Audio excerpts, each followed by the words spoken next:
आज मैं आपके लिए लेकर आई हूँ मल्टीप्लिकेशन की एक ऐसी ट्रिक जिससे आप अपनी मल्टीप्लिकेशन का आंसर हासिल कर सकते हैं 3 सेकंड्स में। चलते हैं बोर्ड की तरफ। हमारे पास 2 डिजिट्स हैं जो मल्टीप्लाई हो रहे हैं। जैसे आपके पास फर्स्ट डिजिट है 4, तो क्या करेंगे 4 लाइंस इस तरह से ड्रॉ कर लें। नेक्स्ट आपके पास डिजिट है 3, आप 3 लाइंस जो हैं काउंट करके उनको ड्रा कर लें। ये 4 लाइंस थी, ये 3 लाइंस थी। अब ये जो लाइंस हमने ड्रा की हैं ये आपस में किसी एक पॉइंट पे कट कर रही हैं। ये जो इनका इंटरसेक्टिंग पॉइंट है, हमने क्या करना है, ये जो इंटरसेक्टिंग पॉइंट्स हैं इनको काउंट करना है कि कितनी जगह पर ये लाइंस एक दूसरे को कट कर रही हैं। अब ज़रा काउंट करते हैं, 1 2 3 4 5 6 7 8 9 10 11 12। इसका मतलब है कि आपके पास ये लाइंस कितने पॉइंट्स पे आपस में कट कर रही हैं, 12 पॉइंट्स पे कट करेंगे। इट मीन्स कि आपके पास 4 × 3 का आंसर आपके पास क्या आ जाएगा, 12। अगर इससे बड़ा डिजिट आ जाए तो हम उसकी मल्टीप्लिकेशन कैसे करेंगे। जैसे यहाँ पर 2 डिजिट नंबर है 21 और उसकी मल्टीप्लिकेशन हमने करनी है 32 से। 21 में हमारे पास फर्स्ट डिजिट है 2, तो 21 को रिप्रेजेंट करने के लिए आप पहले 2 लाइन्स ड्रॉ करेंगे।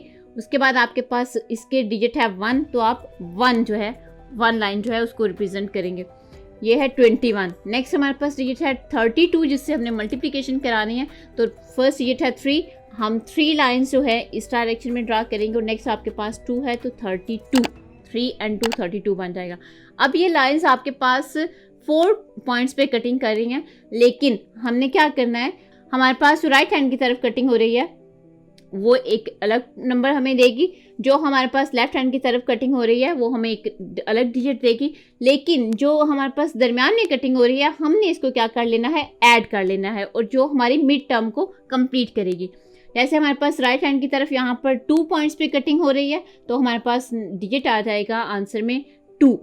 हमारे पास मिड में 2 पॉइंट ऑफ इंटरसेक्शन है, यहाँ पर भी कटिंग हो रही है और यहाँ पर भी कटिंग हो रही है। अब क्या करेंगे, इन टोटल को हम काउंट कर लेते हैं, 1 2 3 4 5 6 7। मीन्स मिड में जहाँ पर भी कटिंग हो रही थी हमने उनको काउंट किया है, तो टोटल हमारे पास पॉइंट ऑफ इंटरसेक्शन कितने बने हैं, 7।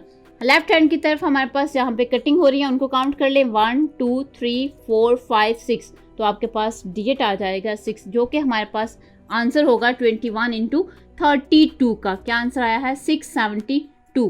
अगर इससे ग्रेटर नंबर आ जाए तो उसको कैसे करेंगे, ऐसे यहाँ पर 41 है, इसकी मल्टीप्लिकेशन हो रही है 22 के साथ। आपके पास फर्स्ट डिजिट है 4, तो क्या करेंगे, सिंपली 4 लाइन्स ड्रॉ करेंगे। नेक्स्ट आपके पास है 1, तो आपके पास एक लाइन आ जाएगी 41। उसके बाद हमारे पास सेकंड डिजिट जो मल्टीप्लाई हो रहा है उसमें है 22, तो 22 में आप पहले 2 लाइन्स ड्रॉ करेंगे और फिर नेक्स्ट 2 लाइन्स ड्रॉ करेंगे जो कि हमारी 22 को रिप्रेजेंट करेंगे। वही मेथड, वही स्टेप्स हम यहाँ पे रिपीट करेंगे। हमारे पास ये राइट हैंड की तरफ ये आंसर डिजिट आएगा, लेफ्ट हैंड पे हमारे पास जो डिजिट है वो हमें इस कटिंग से पता चलेगा, लेकिन जो हमारे पास दरमियान में कटिंग हो रही है इसमें हमने क्या करना है, पॉइंट ऑफ इंटरसेक्शंस को प्लस कर लेना है। राइट हैंड की तरफ 2 पॉइंट्स पे कटिंग हो रही है, हमारे पास फर्स्ट डिजिट आ जाएगा 2। यहाँ पर जितने पॉइंट्स पे कटिंग हो रही है उनको ऐड कर लें, 1 2 3 4 5 6 7 8 9 and 10। अब 10 आपके पास 2 डिजिट नंबर है, तो आप क्या करेंगे, सिर्फ और सिर्फ उसका 0 हमने यहाँ पे ऐड करना है। हमारे पास जो 1 है वो कैरी में चला जाएगा। अब उस 1 को हम कैसे यूज करेंगे अभी देख लेते हैं। 1 2 3 4 5 6 7 8। लेफ्ट हैंड पे हमारे पास 8 पॉइंट्स पे जो है वो कटिंग हो रही है, यानी पॉइंट ऑफ इंटरसेक्शन हमारे पास लेफ्ट हैंड की तरफ 8 है। ये 1 जो हमारे पास कैरी आया था वो उसमें ऐड हो जाएगा और 8 और 1 हमारे पास क्या बन जाएगा, 902। इट मीन्स के 41 मल्टीप्लाई जब आप 22 के साथ करेंगे तो आपके पास आंसर क्या आ जाएगा, 902। ये तो थी छोटे नंबर्स की मल्टीप्लिकेशन। अगर आप इससे बड़े नंबर की मल्टीप्लिकेशन करना चाहते हैं, जैसे कि हमारे पास यहाँ पर 2 नंबर्स लिखे हुए हैं जो कि देखने में काफ़ी बड़े लग रहे हैं, इनकी मल्टीप्लिकेशन करने में आपको लग सकते हैं 4 से 5 मिनट। लेकिन शॉर्ट टिप्स एंड ट्रिक्स के जरिए ऐसे क्वेश्चन के आंसर को सेकंड्स में लाने के लिए हमारे चैनल को सब्सक्राइब करें और एक दफ़ा हमारे चैनल को मस्ट विजिट करें। शुक्रिया।